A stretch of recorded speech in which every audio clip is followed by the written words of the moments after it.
Sa isang tahimik na bayan sa probinsya, kilala si Liza bilang pinakasikat na online seller. Halos lahat ng tao roon ay suki niya, mula sa mga damit at sapatos hanggang sa mga home essentials. Pero isang araw, may dumating na order na hindi niya matandaan. Isang package na hindi niya naipadala. Isang gabi, habang nag-aayos ng mga order, nakatanggap siya ng mensahe mula sa isang unknown number. Napakunot noo si Liza. Wala naman siyang inaasahang delivery. Pero maya-maya may kumatok sa pinto. Tok, tok, tok. Binuksan niya ito at nakita ang isang delivery rider na may suot na lumang helmet. Tahimik lang ito habang inaabot ang isang maliit na pakete. "Sa akin ba to?" tanong ni Liza. Tumango lang ang rider pero hindi nagsalita. Napansin niyang madumi at may kalawang ang logo sa uniforme nito. Tila luma at hindi na ginagamit ng mga kasalukuyang courier. Kinilabutan siya pero tinanggap ang package. Pagtingin niya sa labas, wala na ang rider. Sa loob ng bahay, dahan-dahan niyang binuksan ang kahon.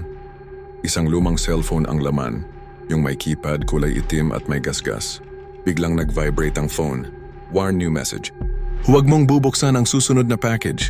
Kinabukasan, habang nagla-live selling si Liza, may dumating na isa pang package. Mas malaki ito kaysa sa una at walang return address. Dahil curious ang viewers niya, binuksan niya ito sa harap ng camera.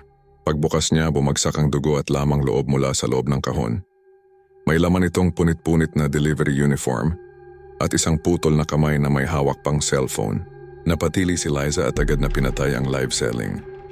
Pero bago niya maisara ang app, may lumabas na notification sa kanyang phone.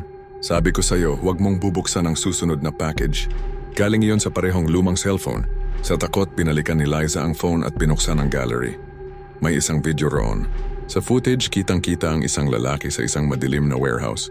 Pilit na isinisiilid sa isang malaking kahon. Buhay pa. Napahawak si Liza sa bibig niya. Sino ang lalaking ito at bakit parang pamilyar ang warehouse?